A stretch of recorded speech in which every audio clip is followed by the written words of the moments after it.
গেছে।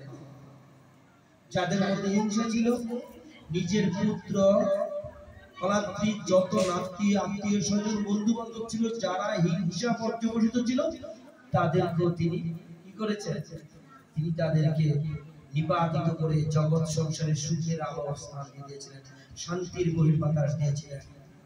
তাই ভগবান তিনি সবার কথা বুঝতেন। এই ভাদ্র মাসের কৃষ্ণপক্ষ রোহিণী নক্ষত্র, নক্ষত্রটা কি রোহিণী নক্ষত্র, কত প্রয়োজনীয়। আজকে কি জানেন, আজকে যারা আমরা ভগবানের ভজন করেছি গতকালকে যারা করছে তাদেরটা হয়েছে। কেন হয়েছে তাদেরটা, কেন হলো? কারণ সোমবার। ভগবান বলতেছেন সোমবার অথবা বুধবার হলে আমি খুশি হই যদি এর মধ্যে জয়ন্তী যোগ হয়, রোহিণী নক্ষত্র এবং অষ্টমী একত্রে পড়ে, তখন এটা সবচেয়ে সুন্দর হয় বলা হচ্ছে। কিন্তু কি হলো, আমরা যেহেতু বৈষ্ণবাচার পালন করি ষোড়গোস্বামীর মতবাদ, তো আমরা সপ্তমী বিদ্যা অষ্টমী পালন করি না। আমরা যেমন দশমী বিদ্যা একাদশী করি না, তদ্রূপ সপ্তমী বিদ্যা, যেহেতু গতকালকে 9টা পর্যন্ত সপ্তমী ছিল, সকাল 9টা পর্যন্ত, তারপর অষ্টমী লেগেছে। আজকে 7টা 17 মিনিট 41 সেকেন্ড পর্যন্ত সেই কি বলে যে অষ্টমী তিথি ছিল, আর সাথে ছিল রোহিণী নক্ষত্র। গতকালকে রাত্র 9:30 9:40 পর্যন্ত ছিল কৃত্তিকা নক্ষত্র, 9:41 পরে রোহিণী নক্ষত্র লেগেছে, এবং আজকে রাত্র 9:01 পর্যন্ত রোহিণী নক্ষত্র বিরাজমান ছিল। যেহেতু ভগবান রোহিণী নক্ষত্রকে প্রাধান্য দিয়েছে, এই নক্ষত্রে প্রাধান্য দেওয়ার আমরা রোহিণী নক্ষত্রকে বরণ করে নিয়েছি। বলা হচ্ছে এই নক্ষত্রের পূজা দিতে হয়, যখন সন্ধ্যার পরে পূজা শেষে অর্ঘ্যদান করতে হয়, ভগবানকে অর্ঘ্য দিতে হয়। আজকে মন্ত্র পড়েছি যে ভগবানকে দিতে, সেই যজ্ঞেশ্বরায় জগৎপত যজ্ঞসম্ভবায় যজ্ঞপত যজ্ঞসম্ভবায় গোবিন্দায় নমো নমঃ। হ্যাঁ, তারপরে সেই বিশ্বায় বিশ্বেশ্বরায় বিশ্বপত বিশ্বসম্ভবায় গোবিন্দায় নমো নমঃ বলে উদর্ধন নৈবেদ্য নিবেদন করতে হয়।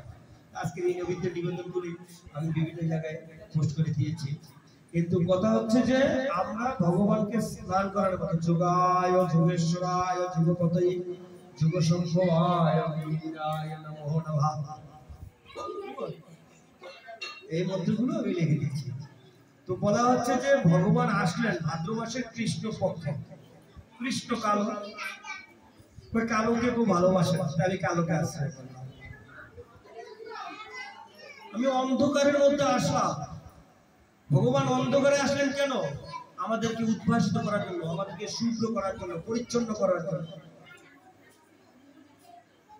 আমাদেরকে পরিচ্ছন্ন করার জন্য ভগবান আসলেন। বললেন আমি অন্ধকারে আসলাম, আমি আলোকিত করতে চাই, এই জগৎ সংসারকে আলোকিত করে দিতে চাই। তিনি অন্ধকারকে ভালোবেসে এসে তিনি পৃথিবীতে সেই সুন্দর আলোক উদ্ভাসিত করে দিলেন।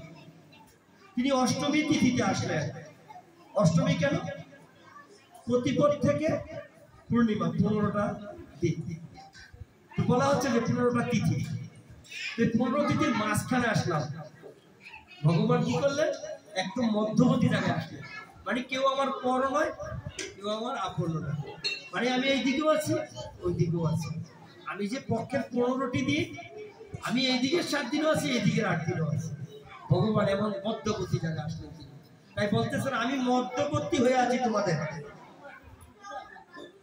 তোমরা ধারণ করো, তাহলে তোমাদের মধ্যে সে কি কিসের প্রকাশ হবে? আনন্দের প্রকাশ। ভগবান কি করলেন? ভগবান তিনি যে সর্বকালে সর্বত্র বিরাজমান। তার আবার জন্ম কিসের? তার তো জন্ম হওয়ার কথা ছিল না, কিন্তু তিনি আসলেন, পৃথিবীতে আসলেন বিশেষ প্রয়োজনে। বলা হচ্ছে বিশেষ প্রয়োজন সাধনের জন্য তিনি জীবন রূপে পৃথিবীতে নেমে আসেন। জীবন, এটা হচ্ছে জীবনের কথা, প্রত্যেকটি মানুষের জীবনের কথা ভগবান বলতেছেন যে ভগবানকে নিজের মধ্যে প্রকাশ করো। ও জীবন, তুমি কি করতে চাও? এই জীবনটাকে তুমি কিভাবে উপভোগ করতে চাও? আজকে যে উপবাস তিথি বলা হলো, উপোস, অনেকে বলে উপোস, উপোস করে করলাম, সারাদিন না খেয়ে থাকলাম, একবারও ভগবানের নাম আসলো না, এরকম উপোস করার দরকার নেই। আমরা উপবাস করতে চাই। উপর্থ নিকটে বাসত্ব থাকা, নিকটে থাকা। কার নিকটে থাকো? গোবিন্দের নিকটে থাকো। মন্দিরে এসে পড়ে থাকি এই জন্য কেন? এই জায়গাটা কাজ হয়। এখানে আসলে মনটা কি হয়? মানে আমাদের পবিত্র হয়, ভূত হয়, মানে আনন্দের বহিঃপ্রকাশ হয়। মন্দিরে আসলে মনে হয় যে এখানে এসে একটু শান্তি বিরাজমান। তাই আমরা মন্দিরে এসে ঈশ্বরকে ডাকি না, কিন্তু সর্বক্ষণ ঈশ্বরকে ডাকতে হবে।